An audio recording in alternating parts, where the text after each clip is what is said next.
I'd like to start by thanking Steve for the invitation and the opportunity to talk to you. It's always a little bit tricky following Marion because it's a hard act to follow. However, I'm getting used to that. I hope to, go back into the story where Marion began and step through what happened in particular in Queensland and talk a little bit about some of the great secular tradition and some of the secular heroes and how Queensland started being, what's happening? Queensland started being very secular. Actually, I'm going to just ask you to do it because I've got to hold lots of things. And yet now is the least secular state regarding education. So for the sake of context, as Marion pointed out, we had the nation officially legislate public education as secular before the French, and as Marion also pointed out, to quell the animosity between the working class Irish Catholics and the ruling Anglican governors or settlers. Public and parliamentary discussions in the colonies promoted the idea that what children should learn ought not be controlled by a particular group, but by the people in the state. The fully secular charge was led in terms of legislation in Victoria, and strategies for managing the Christian division have been debated ever since. So today I'm going to take a quick spin through the establishment, erosion and ultimate rejection of secular intent in Queensland. You know, it can be funny to poke fun at the pineapple state because, after all, man and dinosaurs actually do play golf together up there. But it is important to remember that the issues that are playing out up there are beginning to emerge in every other state. So before we head north, it's also important to clarify what I mean when I use the term secular. The Latin secularis means an age or passing of time. The corresponding Greek is of the age, of the times. John Stuart Mill said, "There's not a better defined word. Secular is whatever has reference to this life, the world here and now." A secular state guarantees individual and corporate freedom of, from and for religion, deals with individuals irrespective of their religion, has no constitutional connection to a particular religion, and does not seek to promote or interfere with religion. At the same time, secularism is guided by a vision of a just society, and it's this that mitigates the challenges of religious pluralism. So the secular principle in education has four promises: state control and accountability of content and delivery, removal of clerical influence, removal of religious doctrine, inclusive respect for all religions and none, a kind of plural agnosticism. And it's this final element that demands education about religions and non-religious views and ethical systems, because deliberative democracy recognises that Australia is a complex nation of many different positions on belief. So secular education then sees an active role for the state to ensure that one religious voice does not dominate. This is the counter-argument to people who say, well, let's just take religion out of schools altogether. And Marion has noted in previous work that the most common historical justification for political secularism is that it best preserves the freedoms, particularly for those who dissent from the majority tradition. Another thing I'd like to make clear before we set our sights on the northern border is to touch on the difference between educational approaches.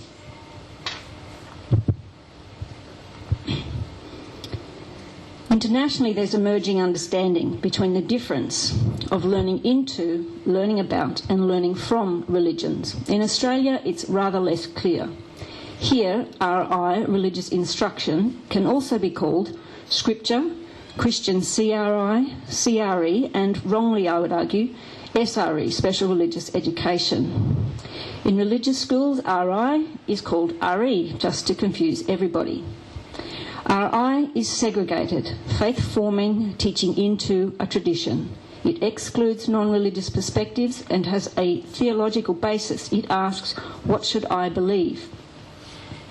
Learning about religions, more frequently referred to internationally as religions education, studies of religion, general religious education, and in Europe, ERB, Ethics, Religions and Beliefs, is also called secular RE or integrative RE.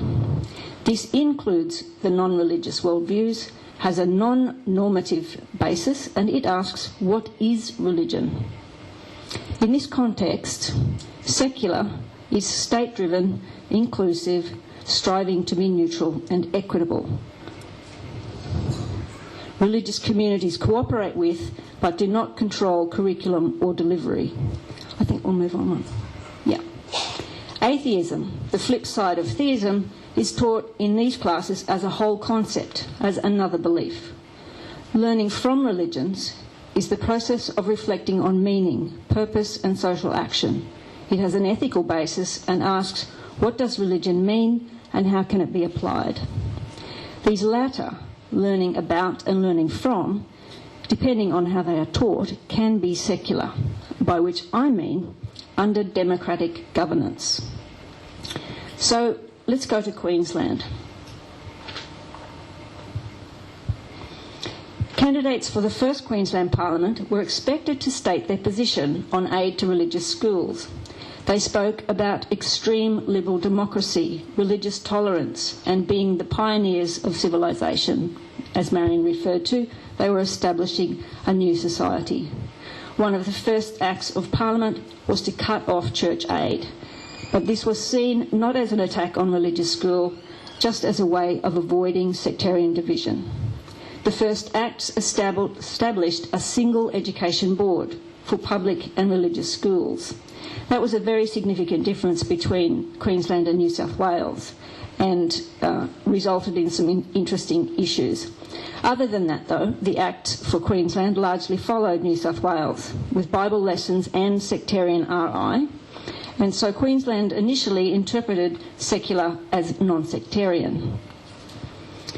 In Queensland, the state, as supervisor, provided all salaries and contributed land and building costs. Teachers were recruited by the age of 14.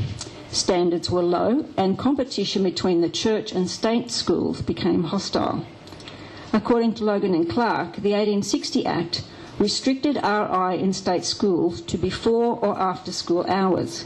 They said this made the subject unpopular with children and parents. Of course, they would have had enough school. However, the restriction is not in the wording of the Act. The Act says, nothing herein shall be construed to authorise any inspection of or interference with special religious instruction, which may be given during the hours set apart. The restriction on the hours was only made clear in regulations of the board, not in law, but in policy. And this made the board unpopular with the bishops.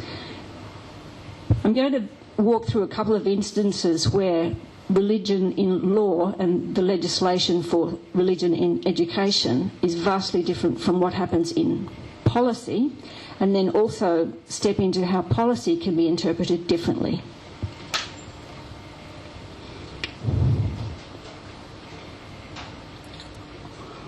Oh, I think I did that already. Okay, now we're all on the same page. God, that would have been confusing, sorry. All right, so the first Anglican bishop, Edward Tufnell, set sail from England in 1859, expecting the New South Wales kind of support. He didn't arrive, actually, until after the Acts had been passed and the regulations or policy. The Act says that the rules and bylaws shall be in accordance with the spirit of the national system, which was the sort of content-free, generic kind of Irish version of religion education, as carried out in the colony of New South Wales, except as otherwise provided. Well, otherwise was provided in the regulations. The regulations stipulate that RI can occur only before or after school hours, And this is where we see policy differing from legislation. This opens up spaces for interpretation. In New South Wales, the State Board had no control over church school building out of hours, but in Queensland, a single board decreed that worship could not be conducted out of hours in any school building, and this made the bishops very cross. There was, of course, public outcry and, one would assume, all sorts of backroom lobbying. The government intervened. Tufnell argued that the board was interpolating, omitting and adding to the regulations. He claimed that to deliver RI out of hours would deprive Church of England children either their meals or recreation time. James Quinn, the first Catholic bishop, thought schools should be wholly religious by the whole nature and habit of its surroundings, so he went on to negotiate an entirely separate school system. The first inspector of the board was Liberal Catholic who wanted a comprehensive secular system. Tufnell and Quinn joined forces against the board with unprecedented appearances on the same platforms. That's a quote from Hansard. It does get rather a hoot. They described secular education as a blot on our national life. They collected petitions to display their potential influence over voters and jointly called for a select committee to review their grievances. This sentiment has echoes today. The committee reported that the board had misconstrued the intentions and spirit of the legislature. Once again, we see this space opening up between what is in law, what is in regulation or policy, and then, again, how it's implemented. The government dismissed the board for overstepping its brief and replaced it with a majority Anglican board. As you would expect, the RI restriction eased. Fees were abolished in 1873, but education was costing the state at that time £100,000 a year. Struggling with the financial issue, a new board again embraced the secular vision. Sectarian bitterness returned, and the battle was on for funds and souls. By 1873, Anglicans had only 7 schools, and Catholics had 16 schools. You can imagine what that felt like. Reacting against the division, the media supported the secular agenda. The Queenslander thought that religious bodies should have nothing to do with education. It commended the government, which intended to cut every possible connection between the state and the teaching of religion in any relation, in any form, or to any extent. According to Laurie, during the 1870s, Queenslanders' basic and predominant faith was in the liberal, democratic, secular state. There you go. Okay, so a bill to remove aid was then introduced. This bill asserted the child's right to be educated, not the parent's right to the child. A regulation, a piece of policy, forbade any teacher paid by the state to give doctrinal instruction in school hours. Now, because we're in Queensland and there's only one board doing both public and private schools, since all teachers, private and public, were paid by the state, this regulation forbade the teaching of doctrine even in religious schools. Wow. The bill signalled the end to RI and caused a hell of a fuss. This was vastly different to what was happening in New South Wales. But one of the secular heroes and quite a religious man of the time, the architect of the bill, Samuel Griffith, said that while no RI should be given by the state, that doesn't prohibit it being given within the walls of a school building. So there was some consideration and there was an acceptance that school buildings for religious schools might be used out of school hours for the purpose of devotions. My point to note here that in policy, in the flexible interpretive spaces between legislative clause and regulatory amendments, between political acceptability, public opinion and institutional practice, here is where the principle of the secular can either be asserted or lost. Initially in Queensland, those spaces were occupied by secular intent. There was, however, confusion over how to support the principle without appearing ungodly. Ongoing controversy led to a royal commission.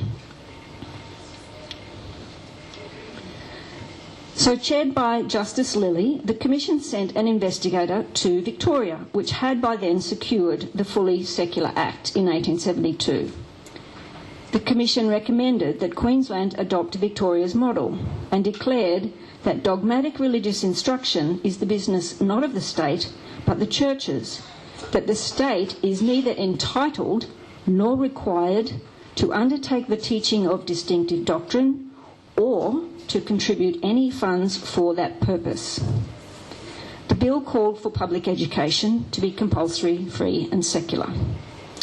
The Courier Mail editorial noted that these three words, compulsory, free and secular, have such a firm hold upon the democratic instincts and imagination of the people, it is doubtful whether they can ever be departed from.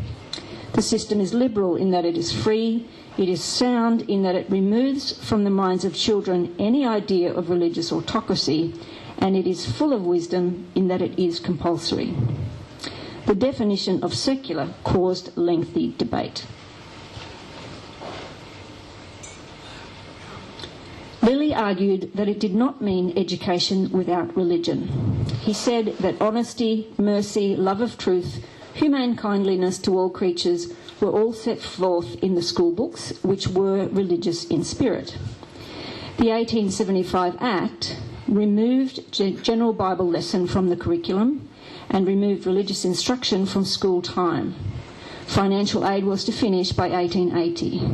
This Act made clear in law that no teacher shall give any other than secular instruction in a state school building during school hours. Because there was that space between law, policy and practice, suspicions re-emerged over the Protestant nature of public schools. Catholic MPs said, "This is an attempt to destroy Catholicity, denominationalism pure and unadulterated." However, the Commission recommended that every facility should be afforded to the religious teachers for giving RI, but only before or after school hours. As we know, in practice, schools are very busy places. It is very difficult to understand how things are practiced or interpreted even in every school. All 7 Protestant schools closed down. The regulation had proven virtually impossible, and Tufnell, the bishop, went back to England. This Act showed how Queensland had gone further towards secularism than its New South Wales prototype, and this realisation and a new set of bishops brought extreme reaction. The 1880 to 1900 period was a time of economic depression and religious revival. American tent missions toured the country. Divisions between Anglican squatter masters and Catholic convict servants re-entered the social psyche. Brisbane's Anglicans set up a committee to confer with other denominations. The 88 Synod noted that the time has come when Bible instruction shall be given in all state schools. The 1890 Synod resolved that with a view to keeping the subject of Bible teaching in state schools before the public, His Lordship should invite the formation of a Bible teaching league, disseminating information, organising the ranks and arousing general interest. This kind of active lobbying and public participation by a religious group is what I've been experiencing certainly for the last 5 or 6 years having a look at this. They are very active and especially good at organising the ranks. The aim was Bible classes paid by paid teachers and denominational RI by clerics. Catholics didn't initially support the League because it might turn state schools into centres of Protestantism.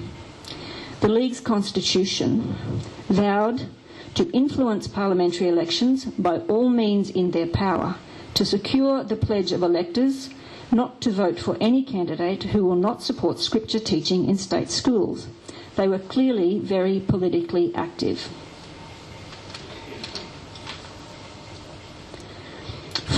Following the advertising revenue that flowed from the MP's businesses, the press turned. The Chronicle argued the non-religionists are a very insignificant sect. I assume they were referring to atheists. The Courier reported that New South Wales scripture had a beneficial effect upon the students morally and intellectually, and there were no sectarian difficulties. The League claimed that scripture caused a drop in the New South Wales crime rate. By 1989, a motion supporting Bible reading in state schools was moved in the Assembly. It was back on the agenda, along with anti-intellectualism, the idea that education was, in any case, a form of snobbery. In reply to these attacks, Griffith asserted that education standards in Queensland were, quote, as low as possible and designed only to make a youth a good handicraftsman or a girl a good domestic servant. Go Queensland. The Leaguers forced a meeting with the Premier, who suggested a referendum of parents.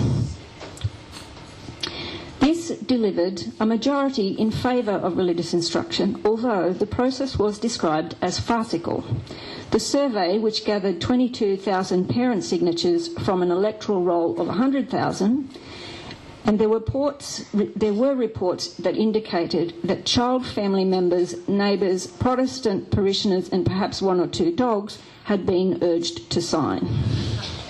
Following the referendum, there was an attempt to change the rules. However, that needed a full public ballot, and as I've referred before, the government was in high secular mode at that point. The ballot was avoided and delayed by 3 consecutive premiers. They knew it was not going to work for them. Meanwhile, clerics confronted MPs, spoke at meetings, wrote letters and kept the issue in the papers. Premier Kidston, who was reliant on the Catholic vote, reneged on his commitment to run the ballot. And this resulted in him receiving the ire of the bishops. Ultimately, the League gathered pledges and power. In a sentiment that echoes today, Kidston finally acknowledged there is more to be gained by placating the League than is endangered by risking the displeasure of the other side. I presume he meant the displeasure of Liberals who were tired and almost beaten secularists and the indifferent. Despite the federal government of the time disapproving of being enmeshed in what they thought was a state affair, Kidston and Archdeacon Garland brought a full citizens' ballot at the 1910 federal election.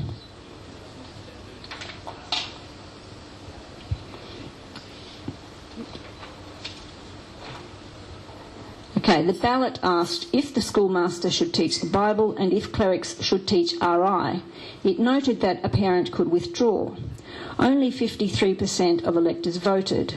The ballot carried by a mere majority, 53 to 41%.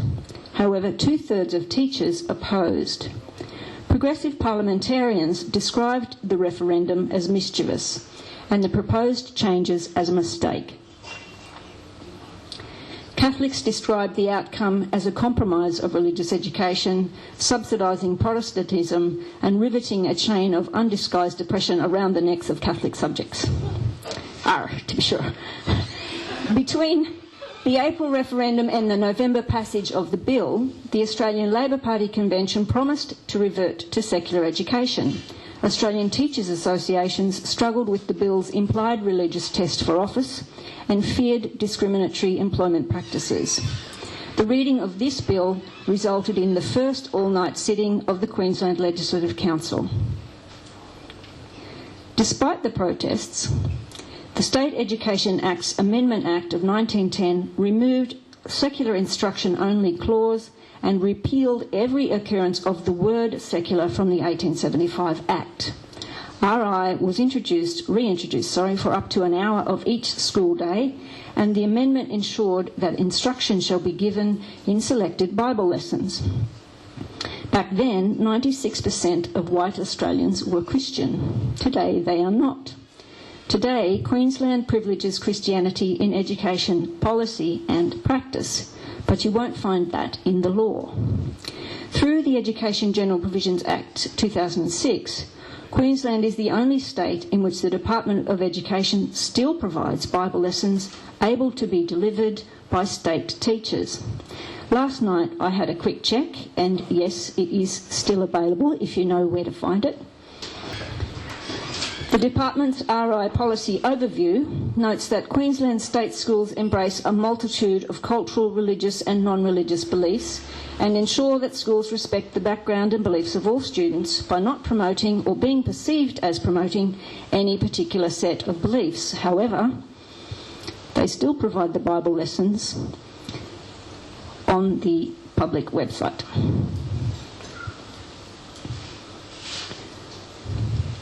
In 2004, the then Queensland Education Minister,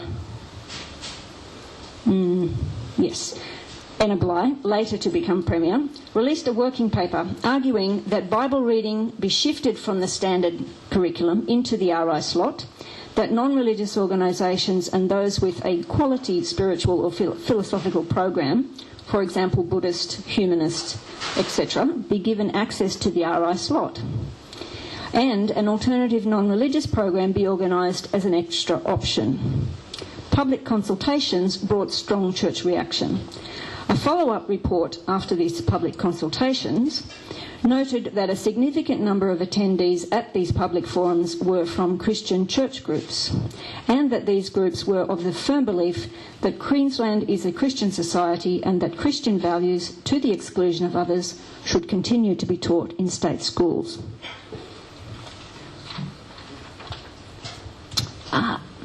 Back one. Yes. The exorcism of the secular principle from Queensland education removed the potential for clarity. Now what we see is that the interpretive spaces are occupied by a rarely challenged religious agenda. It seems that the state has accepted defeat in the struggle for the secular principle, which is a shame because Queensland's 19th century education acts were described in a report as pieces of liberal reform inspired by a determination to make the state in action and in law the symbol of a common citizenship. Despite pioneering efforts, Queensland ended up with the least secular system in the country. Queensland's current state is that RI and Bible lesson and chaplaincy policies discriminate against those who do not want the state schools to be centres of Protestant conversion.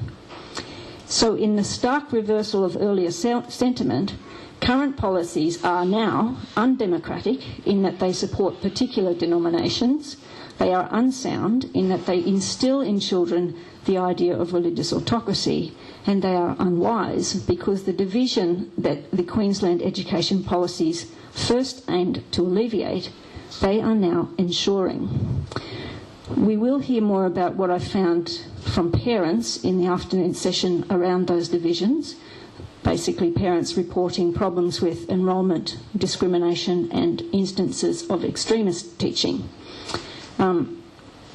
For those of you who may or may not be staying for the afternoon session, I'll quickly and shamelessly mention that a detailed case study of the Queensland research is included in my incredibly overpriced book, and I'll have information about that book if you want to come and see me. And also further details on instances of extremist teaching in RI will be in an article on The Conversation on Monday morning. Thank you.